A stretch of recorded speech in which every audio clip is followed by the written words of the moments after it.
Hi everyone, my name is Emily and I'm the young adult librarian at the Rock Island Public Library, and for October I have pretty much all creepy books. It's definitely creepy and it is called Hide and Seeker. And in this book you meet a kid named Justin, and Justin, in the very first chapter, he has just met his friend Nia, and they're going to a welcome home party for their friend Z. Z is short, I think, for like Zechariah. It's a name from the Bible.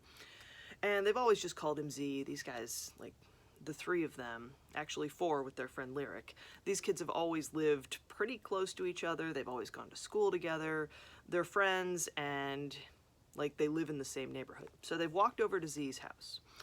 And Justin meets Nia and they go inside.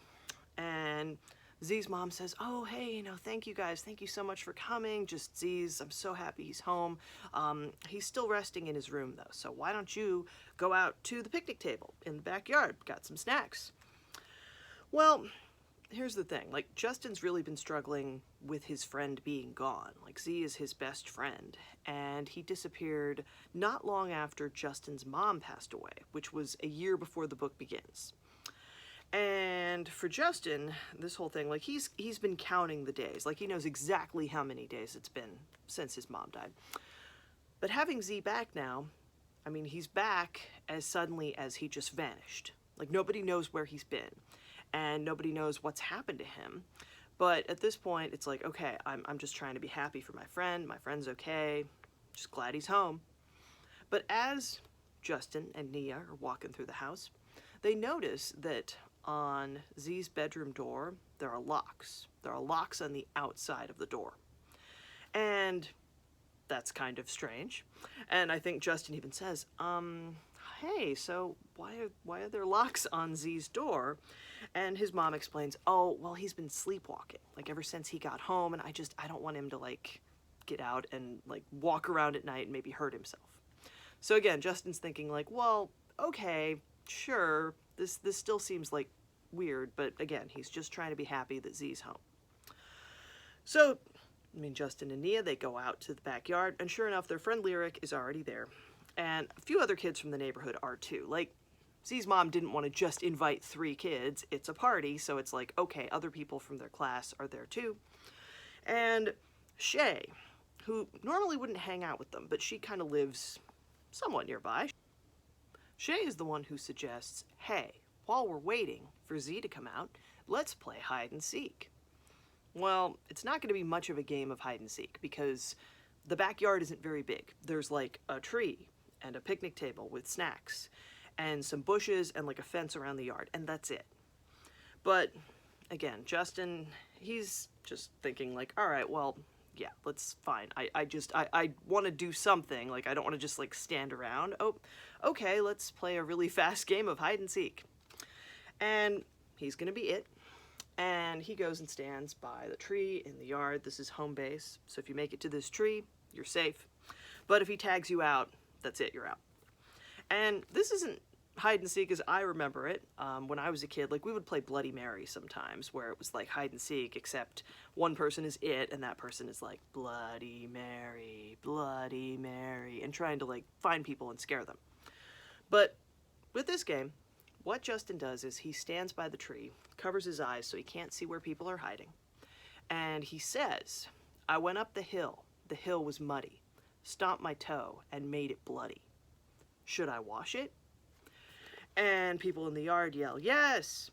So that is how Justin knows that, okay, people need more time to hide. So he gives it a few more seconds and then says again, I went up the hill was muddy, stomped my toe and made it bloody. Should I wash it? Well, this time there's silence in the yard, so Justin knows, okay, they're ready to play the game.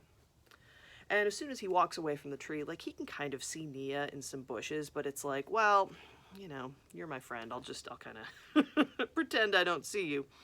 But as he's walking, again, sort of slowly, because it's like, well, there's not many places for people to hide in this yard. What Justin notices is Carla.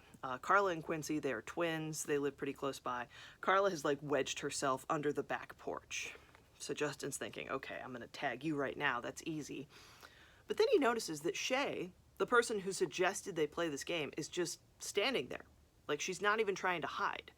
Justin's like, hey, why aren't you hiding? I thought we were playing the game.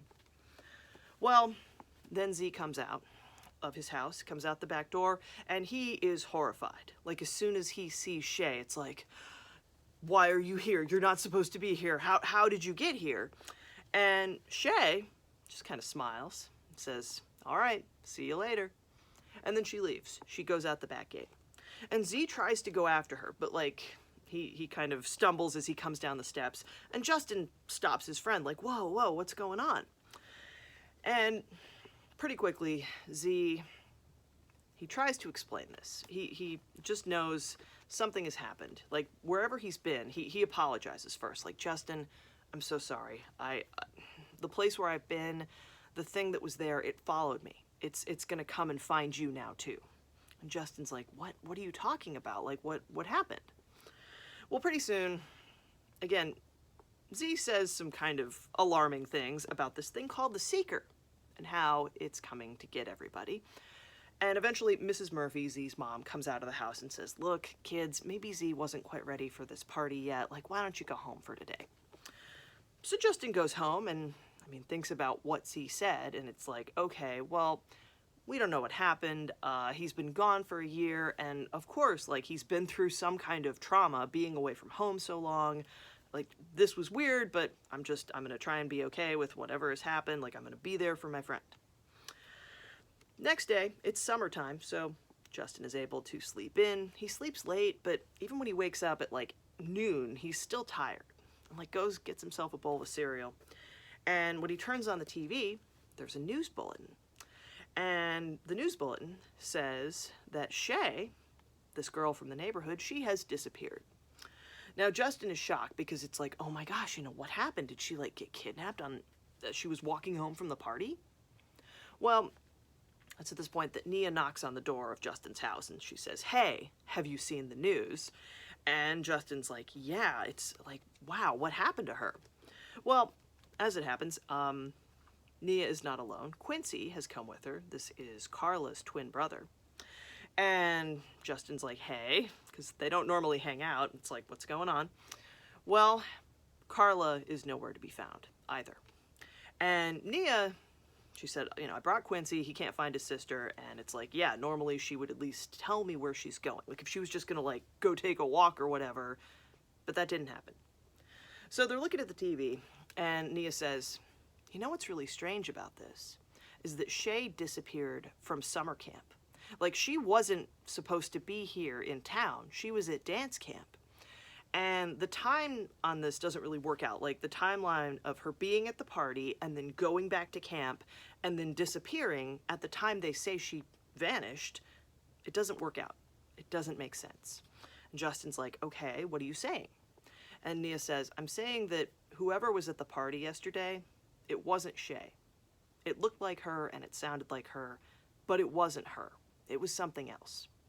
And sure enough, it was this thing called the Seeker. And it can look like anything. It can look like anyone.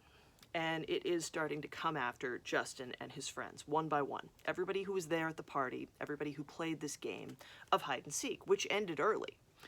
And so the book is Justin and his friends having to face the things that scare them most, because that's what the Seeker does. It takes the form of the things that scare you. And in Justin's case, often this means his mom. Like, the Seeker will take the form of his mom, but it's not his mom as she was when she was alive. It's his mom after she's been dead for a year. And then she'll come to him, again, it's the Seeker in the form of the mom, and say, Justin, come and stay with me. Stay with me forever. So it's a very good book. It's creepy, and as you get to know the different characters, you get to know the different things that scare them and how they have to deal with these things as the Seeker sort of one by one takes them away to its world.